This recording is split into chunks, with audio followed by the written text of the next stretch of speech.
ક્યાંક દેવા જેવું છે તો એ આશીર્વાદ માનવ મંદિરમાં દેવા જેવું છે.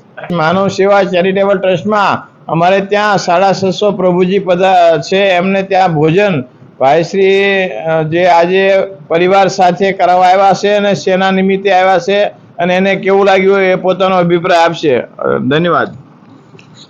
એમ તો નરેશભાઈને અમે 17 વર્ષથી ઓળખીએ છીએ, અમે સાથે રહીએ છીએ, પણ ગયા મહિને અમે વિઝિટમાં આવ્યા ત્યારે અમને થયું કે જો ક્યાંક દેવા જેવું છે તો એ આશીર્વાદ માનવ મંદિરમાં દેવા જેવું છે.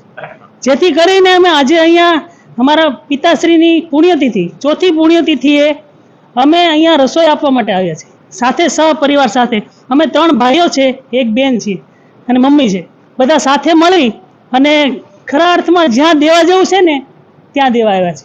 અને ખરા અર્થમાં જો સાચી સેવા હોય તો એ નરેશભાઈ ગોધાણીની છે, કે જેમણે નિસ્વાર્થ ભાવે આ આશ્રમની શરૂઆત કરી છે અને આજે અહીંયા સુધી પહોંચ્યા છે.